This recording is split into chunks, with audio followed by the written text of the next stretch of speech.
The Forgotten Powers of the Human Spirit. Introduction. There's a reason you've always felt different, a reason you've sensed there's more to you, more than flesh, more than logic, more than what they taught you to believe. You weren't wrong. You were remembering. Because within you lie dormant forces that defy every rule you've been told is reality. Powers that ancient mystics whispered about. Abilities that the mystery schools guarded for centuries. Gifts that the modern world has tried to mock, medicate, or explain away. But they are still there, waiting. Not in some chosen few, but in you. Yes, you. This is not another motivational talk. This is not a trick of the mind. This is a transmission, a call to the soul that already knows the truth, that telepathy is real, that your body is a vehicle, not a prison, that your mind can move matter, that your spirit can leave this dimension and return with wisdom. This is your inheritance, and you've come to reclaim it. For too long, humanity has been hypnotized, taught to obey 5 senses like they are prison bars, taught to dismiss dreams, ignore intuition, and laugh at miracles. But the veil is thinning, and something in you is waking up. You've had glimpses, you've sensed another person's thoughts before they spoke. You've felt energy in a room change without a word. You've known things you couldn't possibly know. You've dreamed of places that felt more real than this world. You weren't imagining it. You were remembering your powers. This audiobook is an initiation, not of fiction, but of remembrance. It draws from ancient esoteric teachings that the modern world has forgotten on purpose. From the seeress of Prevorst, who lived between worlds. From Blavatsky's secret doctrine, which revealed the layered structure of reality. From the teachings of Egypt, India, Tibet, and Atlantis. Yes, Atlantis, not as myth, but as memory. This is not fantasy. This is sacred knowledge. There are 7 powers, 7 keys to unlocking the fullness of what it means to be human. No, more than human. A being of light, navigating form. Each chapter will unveil a hidden gift, a faculty sleeping in your energetic body, your soul's blueprint, your forgotten lineage. They are real, they are ancient, and they are yours. But a warning. This isn't about entertainment. It's not about getting cool abilities. It's about responsibility, purity, alignment. Because power without awareness is just another form of destruction. But power with presence changes everything. Are you ready? Because once you hear these truths, you cannot unhear them. Once your mind remembers what your soul already knows, your life will never be the same. You will see energy, feel vibrations, navigate the unseen. You will stop asking if you're crazy and start asking why you waited so long to remember. You are not here by chance. You were drawn to these words by something deeper than algorithms. This message found you because your soul whispered, "It's time. Time to unlock what has been locked. Time to reawaken what was buried. Time to remember who you truly are." So take a breath. Let your logical mind soften. Let your inner being step forward. Because what you are about to hear is not a lesson. It is a calling to the deeper self, to the part of you that never forgot, to the soul that knows it came here for more. This is not a fantasy. This is the unveiling of the human being as the divine instrument it was always meant to be. Now let us begin the return. Your first power awaits.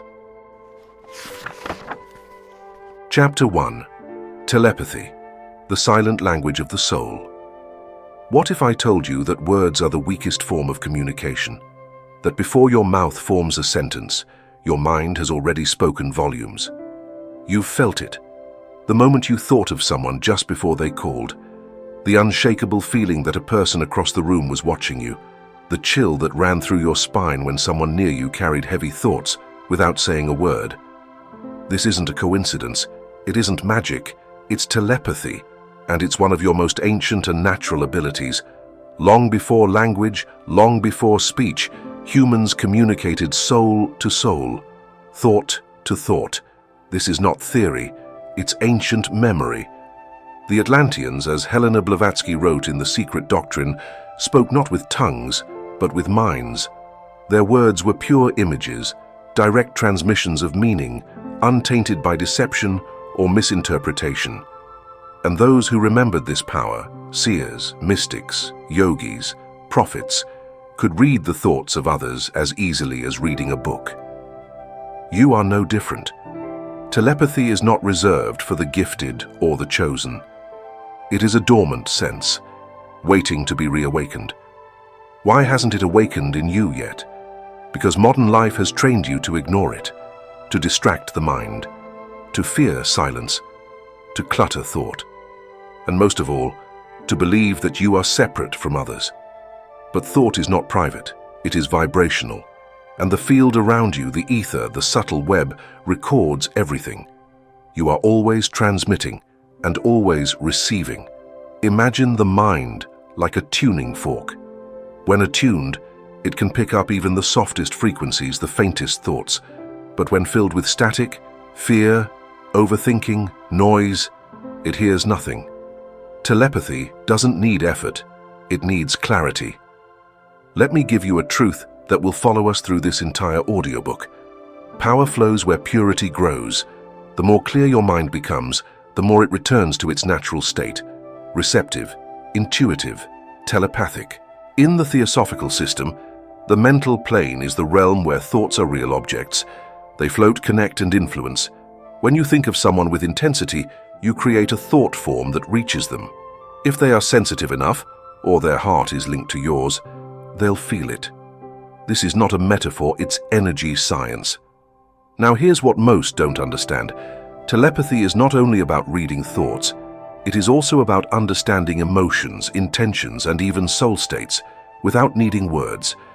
Because beneath every sentence is a frequency, and that frequency always tells the truth. Telepathy is the art of listening beyond the words. So, how do you awaken it? Not through force, not through straining, but through inner stillness. The first step is mental silence. Your mind must become like still water, reflective, receptive, undisturbed. Most people live in constant mental noise. Thoughts collide, loop, shout. In such a storm, no signal can be received. But in stillness, you begin to feel, not with your emotions, but with your energy body. You'll start sensing when someone near you is sad, even if they smile. You'll know when someone is thinking of you, even if they don't reach out.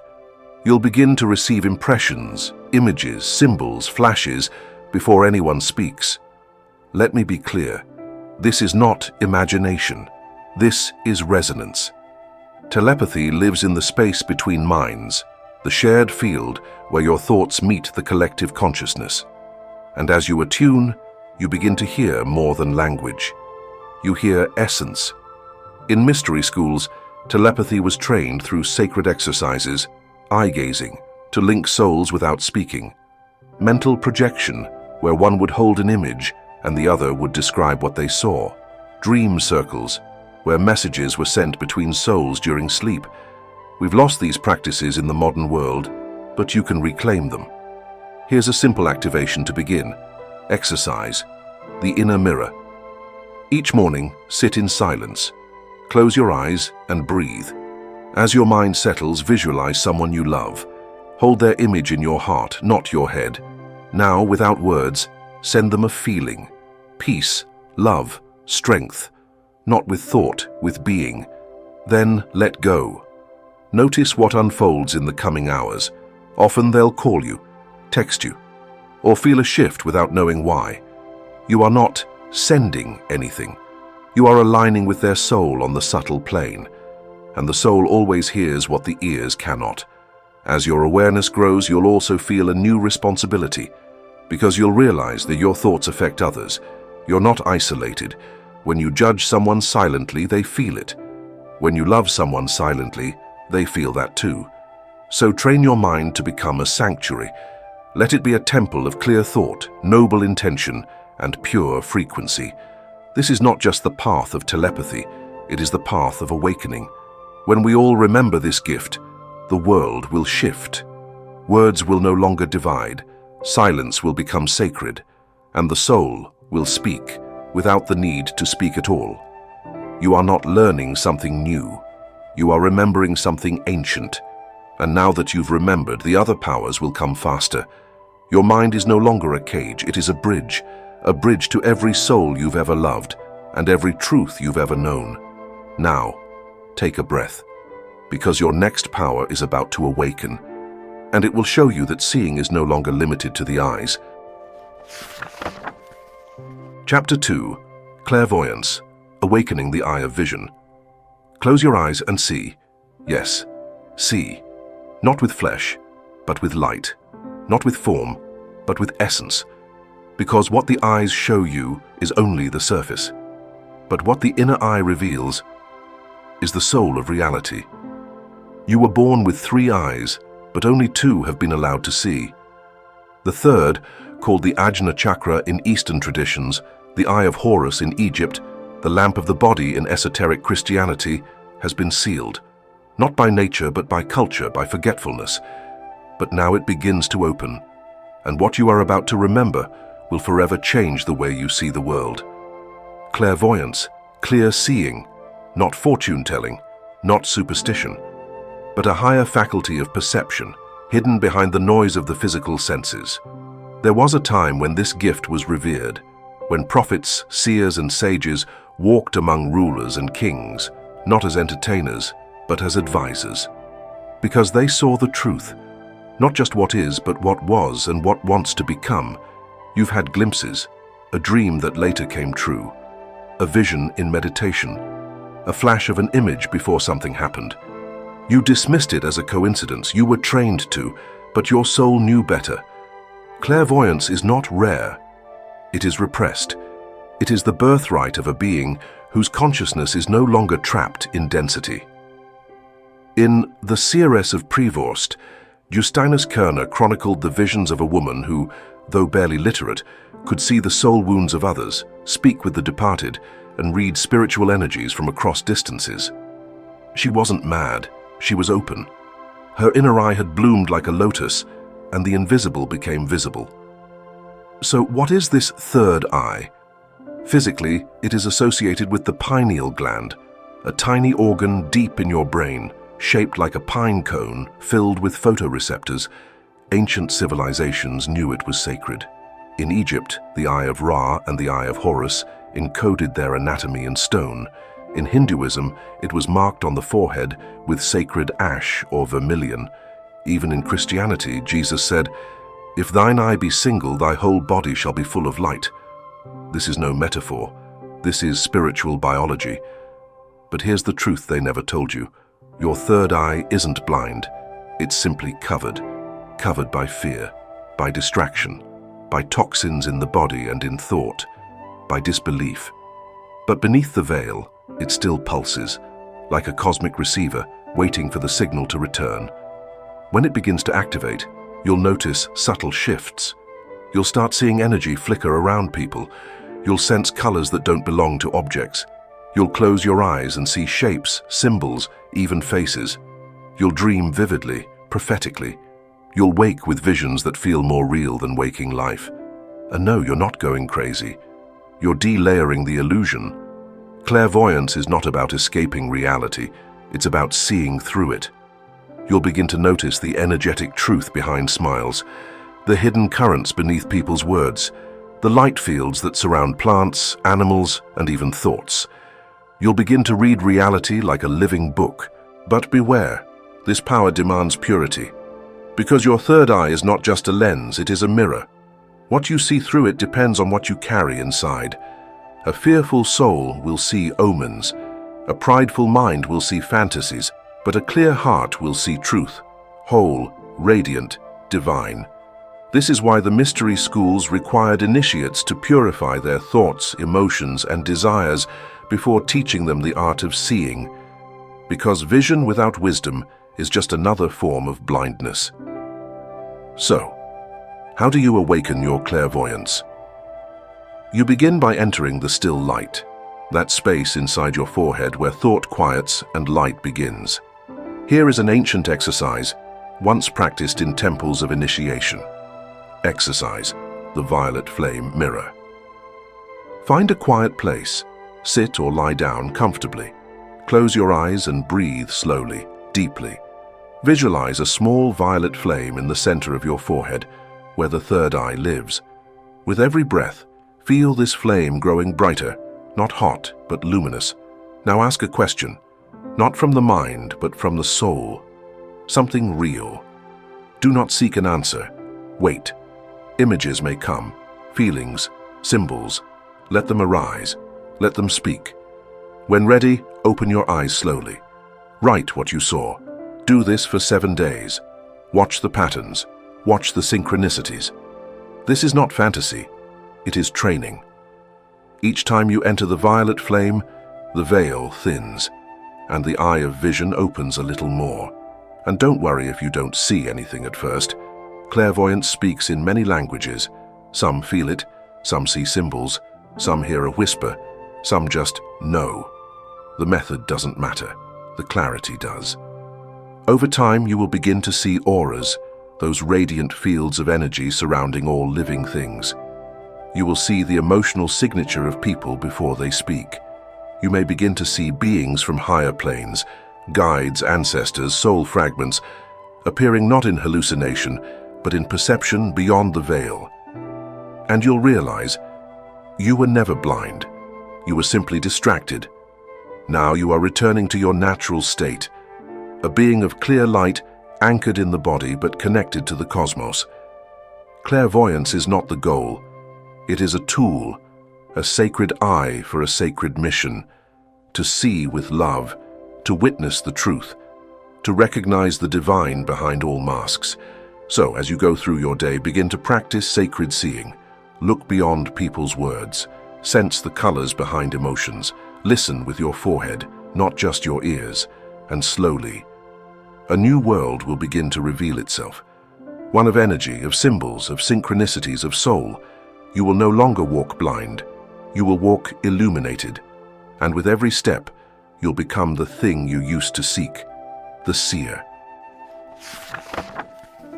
Chapter 3. Intuition, the voice of the higher self. There's a voice inside you that doesn't shout. It doesn't argue. It doesn't beg for attention. It simply knows. And when you follow it, doors open where walls once stood. This is intuition, not instinct, not an analysis, not a lucky guess, but divine intelligence flowing through you like a river of gold beneath the noise.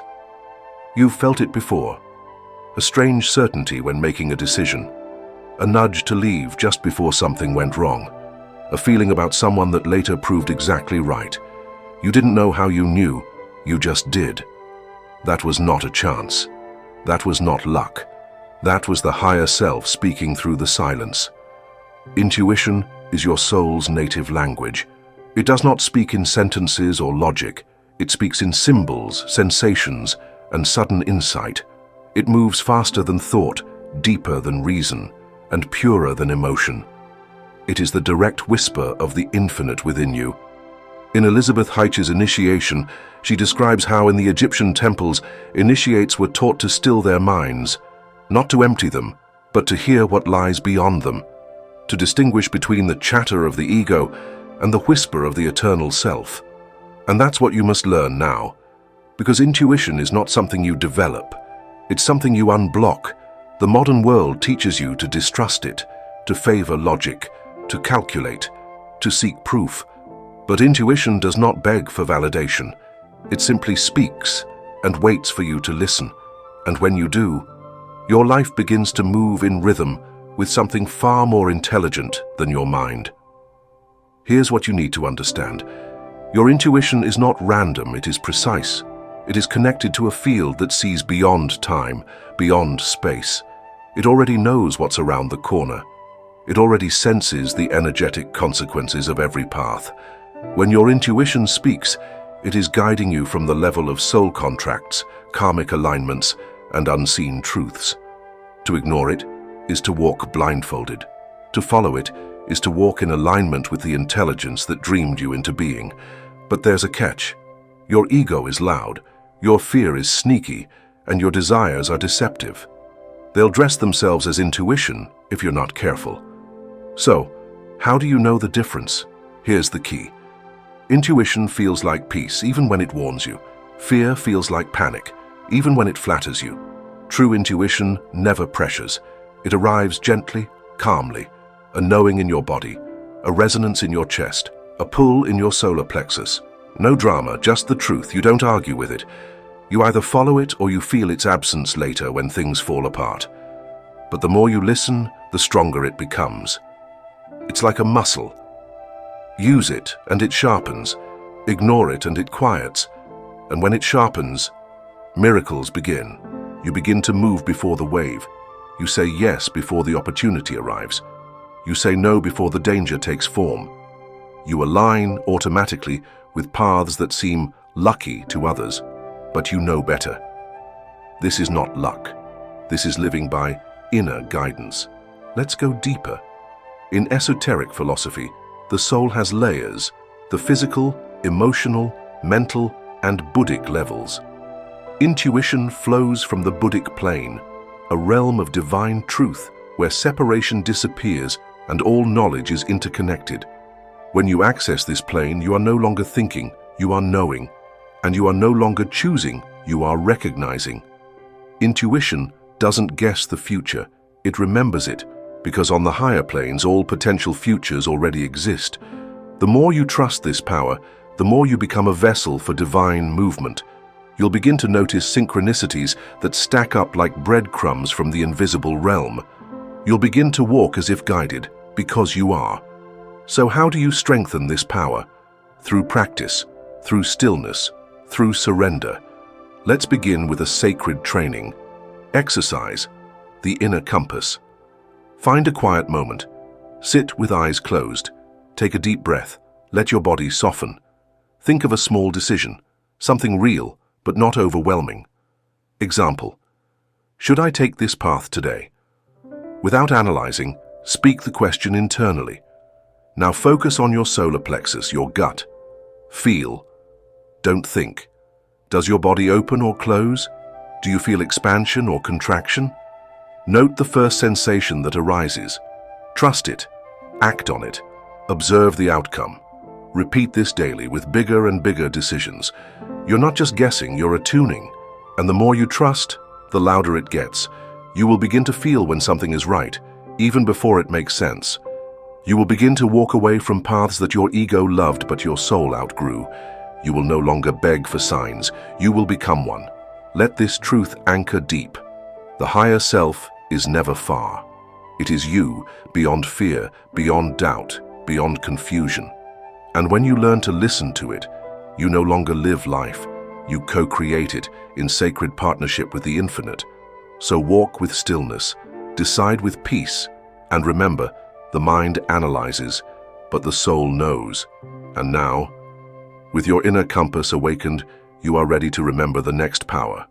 One that reveals you are not just thought, but a force strong enough to bend matter itself. Chapter 4. Telekinesis, the mind that moves matter. You've been told matter is solid, fixed, untouchable without physical force. But the ancient masters knew something different. They knew that matter is obedient to the mind. Telekinesis, the ability to move objects, bend outcomes, and influence the physical world using consciousness alone. To the rational mind, it sounds impossible. To the awakened soul, it's simply forgotten science. You see, what we call telekinesis is not some exotic anomaly. It is the natural result of a fundamental truth. All is mind, all is energy, all is vibration. This is the first principle of Hermeticism, echoed in every ancient school of initiation. You are not separate from the world around you. You are interwoven with it, and your thoughts, when focused with enough clarity and power, begin to shape what you once believed was immovable. Let's go deeper. What you call matter is not solid. It is a symphony of particles vibrating at certain frequencies. Modern quantum physics is just now confirming what mystics have known for millennia. That observation affects behavior. That consciousness alters form. That the universe responds to the mind that knows itself. In sacred texts, saints and sages performed what we now call miracles, walking on water, levitating, healing with a touch, manifesting food, rain, and protection out of thin air. They were not defying nature. They were working in harmony with a deeper layer of nature, a layer most have forgotten how to access. And the key to that access is will.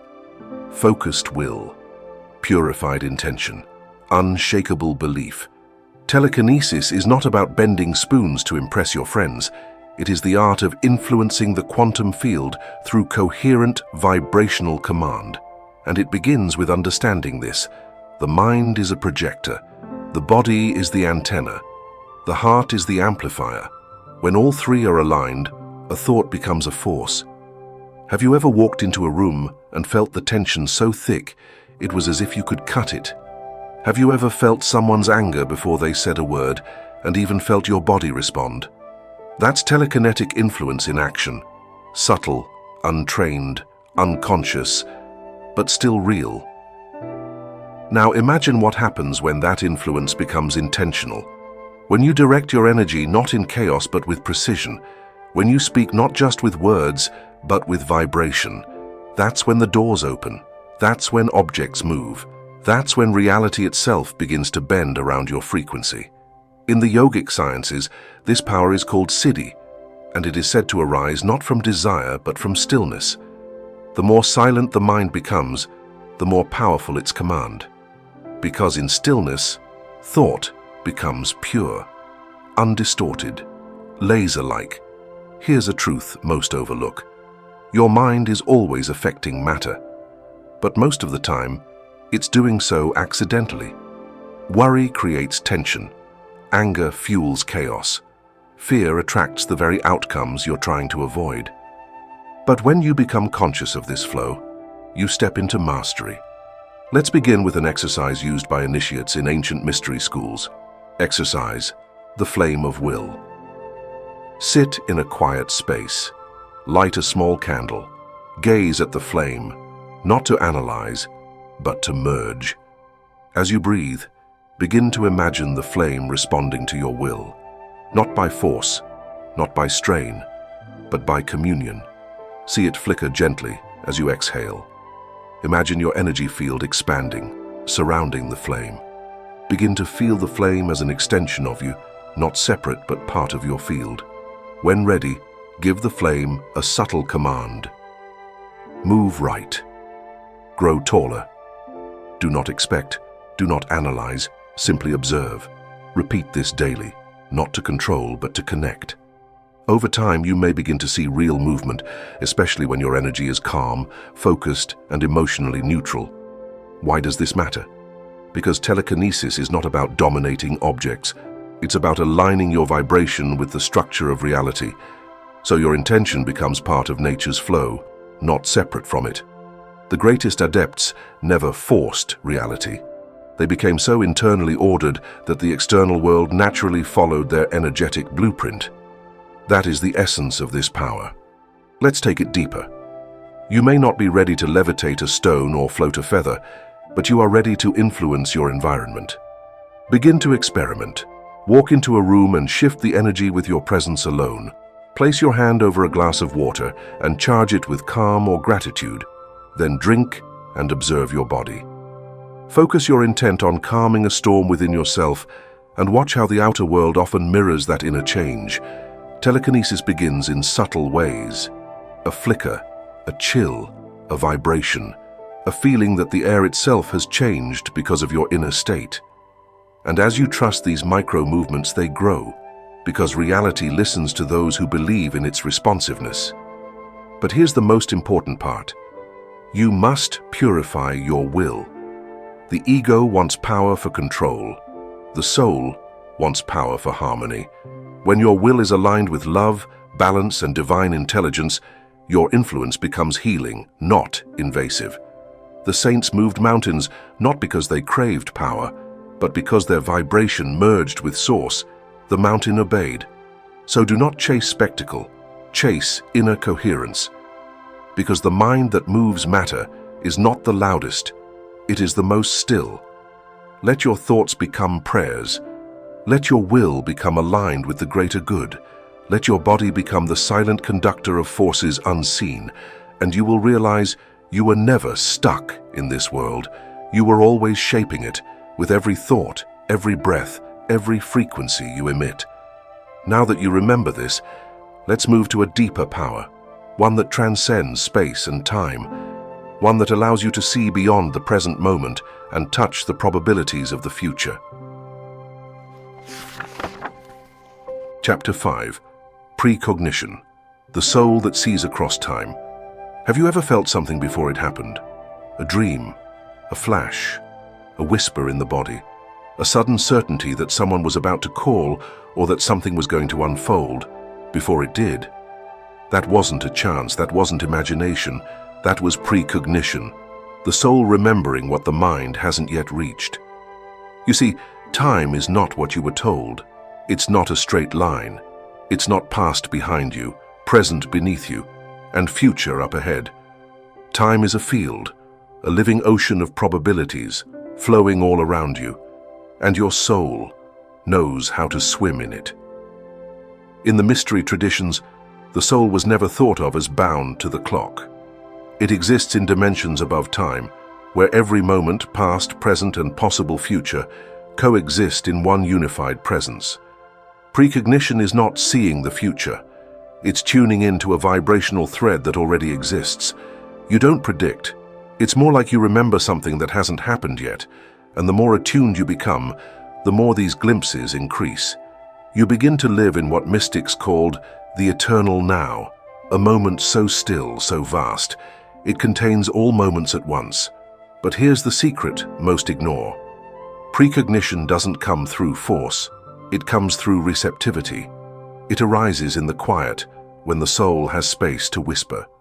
Many people dismiss these whispers because they don't fit into logic. But logic is built from the past, and precognition is the voice of the unfolding future. You've had this voice within you all along. That moment when you chose to cancel plans and narrowly missed a disaster. That time you met someone and felt an instant warning, only to be proven right. That dream that seemed odd, until it played out in real life days later. You didn't figure it out. Your subtle body was listening beyond the veil. So what exactly is happening? Let's go deeper. In the esoteric traditions, particularly in theosophy and hermeticism, there is said to be a causal plane, a higher energetic layer where all actions, intentions, and vibrational currents are stored as imprints. These imprints are like grooves in the field of time, and your soul, especially when quiet and open, can read these grooves, like reading Braille in the dark. Precognition is not fate. It's awareness of trajectory. It doesn't mean the future is fixed. It means your soul is sensing what is most likely to occur based on current energy. And once you're aware, you can change that trajectory. This is one of the great secrets. Seeing the future is not about submitting to it. It's about gaining the power to redirect it. If you sense danger, you can alter your path. If you sense opportunity, you can meet it early. If you feel that a timeline isn't aligned with your soul, you can begin a new one. You are not just a dreamer of the future, you are a weaver of timelines. Now, let's activate this power. There is a sacred doorway where precognition flows most freely, the dream state. When you sleep, the ego sleeps too. The mind loosens its grip, and the soul begins its nightly travels, exploring symbols, messages, possibilities. The ancients knew this. The Egyptians studied dreams as divine portals. The Greeks built dream temples, where healing and visions were received. The Essenes, the Tibetans, the shamans, all taught that dreams are not illusions. They are intelligent. You've had prophetic dreams before. You just didn't label them as such. Now is the time to reclaim them. Exercise. The dream mirror ritual. Before bed, sit quietly with a journal. Place your hand over your heart and say softly, "Tonight, I open myself to receive true vision. I ask to remember what my soul already knows." As you sleep, keep your body relaxed. Upon waking, write immediately, even fragments. Look for patterns, symbols, emotions that feel louder than the dream itself. After several nights, you'll begin to notice echoes in your waking life.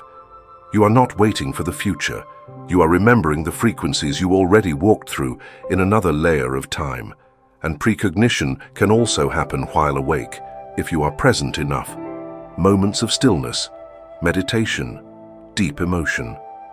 During these states, the veil thins. You may see flashes, hear internal phrases, since timelines are moving, even before your body moves. Here's how you begin to trust them. Don't wait for confirmation. Act on alignment. Don't dismiss the small insights. They are the precursors.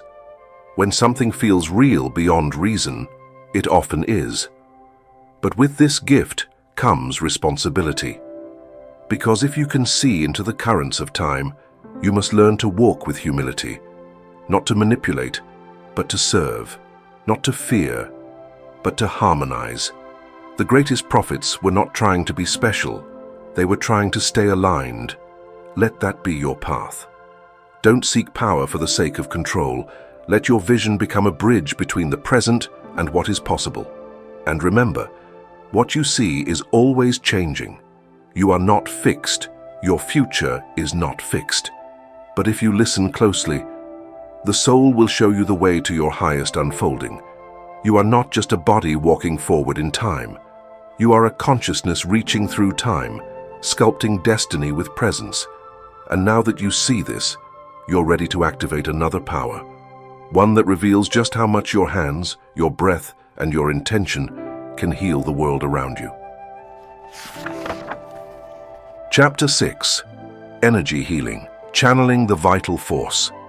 You are a healer, not because you went to school for it, not because you hold a title, but because your very being was designed to conduct life force. The only question is, have you remembered how? There is an energy that flows through everything. The ancients called it prana, chi, ruach, spiritus, baraka, and odic force. It is the breath behind breath, the pulse behind heartbeat, the invisible thread that ties soul to body. And when this energy flows freely, there is vitality. When it stagnates, there is illness. But here's what modern science still struggles to understand. Your body isn't just receiving this life force, it's transmitting it. You are a conduit, a living bridge between the cosmic current and the physical plane. And with intention, purity, and presence, you can direct this energy to heal yourself and others. Energy healing is not fantasy, it is ancient technology. Mystics and healers from every culture knew this. The laying on of hands in early Christianity, the Reiki channels of Japan, the Qigong masters of China, the pranic healers of India, the curanderos, shamans, and medicine women who healed with touch, breath, chant, and love. They all tapped into the same stream, the universal life force that flows through all things. And so can you. Right now, your hands carry voltage. Your heart emits a measurable electromagnetic field. Your intention shapes how energy flows through the cells of your body. You don't need tools, you are the tool. But this power requires something sacred, alignment. Because energy follows intention, and intention follows vibration. If you are scattered, fearful, or clouded with ego, the energy you transmit will be just as distorted. But when you are still, when your heart is open and your ego silent, you become a vessel for divine flow. Healing happens not from you, but through you. Let's make something clear. You are not the source. You are the bridge. The healer is not the hero. The healer is the hollow bone, the open flute, the sacred current. When you align your body, mind, and soul with the source, miracles become the new normal. Illness melts. Emotional wounds dissolve. Blocked energy begins to move again. And it's not because you did something. It's because you got out of the way. So how do you begin? Let's activate your inner healer. Exercise the hands of light. Take a seat calmly. With your palms facing up, softly place your hands on your lap. Close your eyes. Breathe deeply. Feel your body soften. Visualize a radiant light descending from above your head, a warm golden white current. See it entering through your crown, flowing down your spine, through your arms and into your hands. Let your hands begin to tingle, vibrate, or warm. Now gently place your hands over your heart or on any part of your body that needs support. Don't try to fix, just be present. Let the energy do the work. Feel gratitude, not to yourself, but to the divine force that flows through you. Remain here for 5 to 10 minutes. Then breathe deeply, open your eyes and rest. This simple practice awakens the healing current. Over time, you'll notice it growing stronger. You may begin to feel other people's pain as if it were your own. You may feel drawn to place your hands on others, to breathe with them, to transfer calm with just your gaze. You are not imagining it. You are remembering what your body has always known. Your palms are portals. Your breath is a transmitter. Your presence is a frequency that influences all it touches. But always remember, the true healer is not you. The true healer is the intelligence behind the energy, the source, the infinite, the divine. You are simply a bridge. So walk humbly, heal with reverence, and let love, not ego, be your guide. Now let's go deeper. All illness is disease, a disruption in harmony, a misalignment between body, mind, and spirit. The role of the energy healer is not to fight illness, but to restore harmony, to realign the client or yourself with the blueprint of wellness that already exists in the higher planes. You don't have to force healing, you call it back, and the way to call it is through coherence. When your heart is coherent, calm, loving, grateful, you emit waves that entrain others. Your field becomes an invitation, a tuning fork for balance. This is why the most powerful healers are not always the most trained, but the most present, the most surrendered, the most loving. Their energy speaks what words cannot. You are safe now. You are seen. You are whole. So let me say that to you now. You are safe. You are seen. You are whole. And you are ready to remember this healing power within you. It's not something you will one day earn. It's something you were born with because you are a soul in a human instrument, and this body, this heart, this breath. We're always meant to serve something sacred. The next time someone you love is in pain, don't just say words. Place your hand on their shoulder. Breathe. Feel the current flow. Say nothing. Let the silence carry it. You'll feel it move, and they will feel it too. Because healing is not about fixing. It's about transmitting a memory, a remembrance of wholeness already present beneath the wound. And now that you've felt the current, you're ready for the final initiation, a powerful, ancient and feared, a journey that transcends the body itself and lifts the soul into other realms. This is where your consciousness truly learns to fly. Chapter 7. Astral Projection. The journey beyond the body. You are not your body. This isn't just a spiritual idea. It's a literal truth. Your body is a sacred vehicle, a temple for your experience, but it is not the limit of your being. You are consciousness. You are a soul. You are a spirit wrapped in light, and you were never meant to be confined. You've known this for a long time. That sense of floating just before sleep, that sudden jolt as if you were falling back into yourself. That dream was so vivid, so real, that it felt like you had traveled somewhere, because you did. This isn't fiction, it's astral projection, and it is the final hidden power you must now remember. For thousands of years, mystics, sages, and initiates have described this ability. The capacity to consciously leave the physical body and explore the invisible realms, to soar beyond time and space, to visit other planes of existence, to meet guides, soul companions, even your own higher self. In Egypt, it was called the Ba, leaving the car. In India, the Siddhis of yogic flight. In Theosophy, etheric projection. In indigenous wisdom, soul walking, dreamtime travel, or shamanic flight. And in all traditions, it was treated not as a trick, but as a holy initiation. Because once you experience life beyond the body, you can never again believe the lie that this material world is all there is. So what is astral projection truly? It is the shift of consciousness into the astral body, a subtle energy form that overlays your physical one. This body is luminous, light-based, and not bound by physical laws. It travels through the astral plane, a world of thought, symbol, energy, and vibration. This plane is very real. In fact, you visit it every single night when you sleep. Yes, every night, your consciousness detaches from the body and moves through various layers of subtle reality. You just don't remember, because you haven't trained yourself to stay conscious during the transition. But now you will. Let's begin with the truth of the mechanism. When you sleep or enter deep meditation, the physical body slows, the etheric body softens, and the astral body begins to rise. You may feel this as a buzzing sensation, vibrations, a sense of heaviness or lightness, or even the sound of ringing in your ears. In that moment, if you remain calm, aware, and open, you can slip through the veil. At first, you may find yourself floating above your body, seeing it from the outside. This is not a dream. You are fully conscious but free, able to move without effort, able to will yourself to any place, time, or realm. With practice, you will gain control. You'll be able to travel to the lower astral realms where unhealed energies and fragmented thoughts dwell. Only enter when grounded. The middle realms, where you can meet other travelers, learn lessons, and receive insights. The higher realms, filled with light, sacred geometry, libraries of knowledge, and divine intelligences.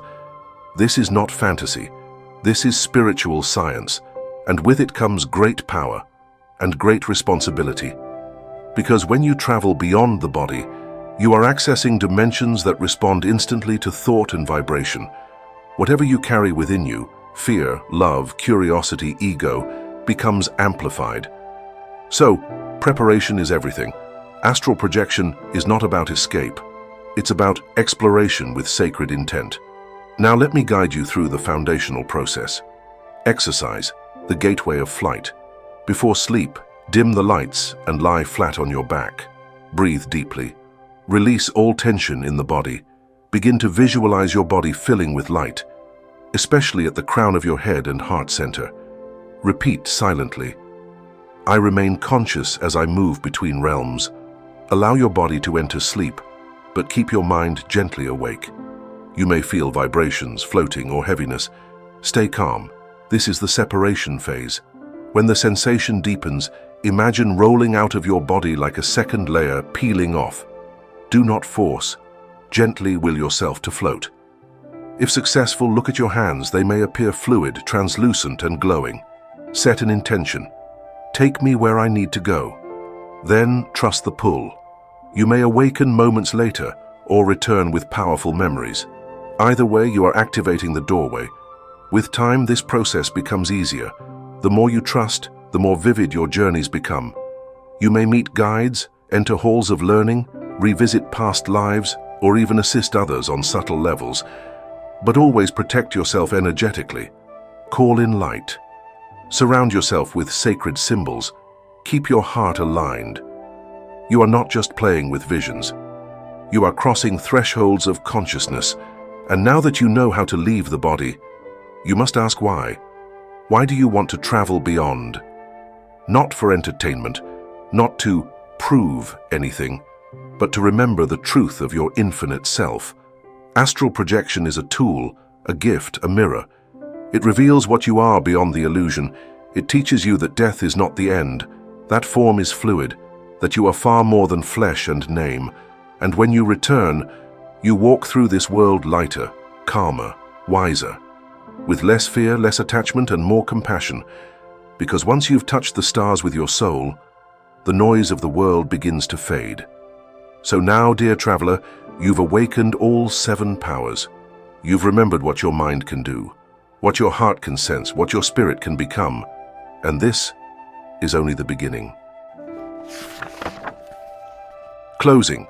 The return of the remembering ones.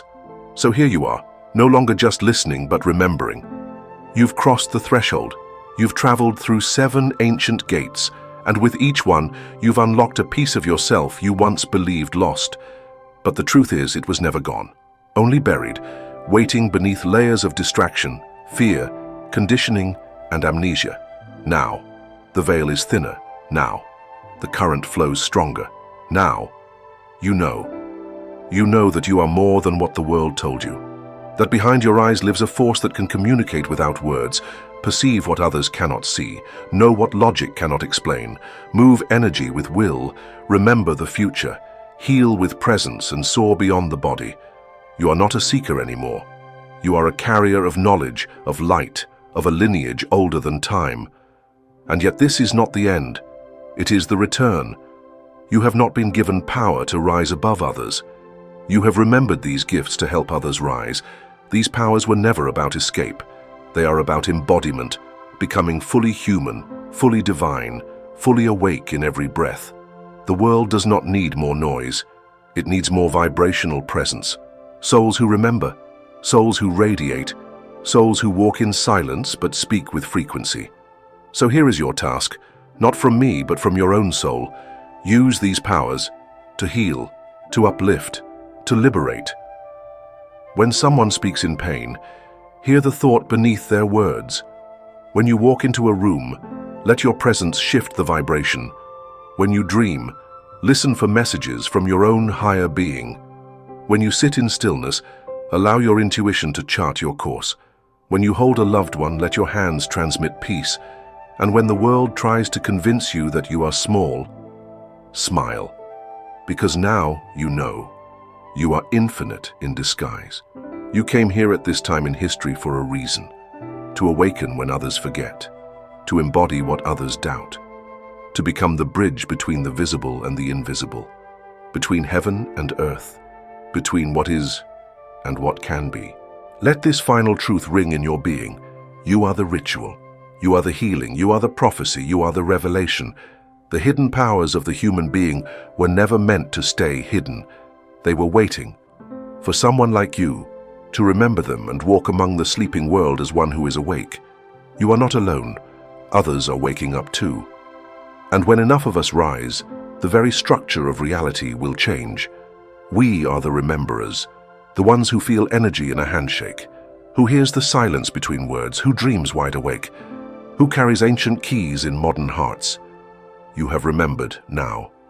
Live as if you never forgot. This is the end of the words, but the beginning of the activation. Go, and let the powers awaken in every cell, every step, every breath. The world is ready. The question is, are you?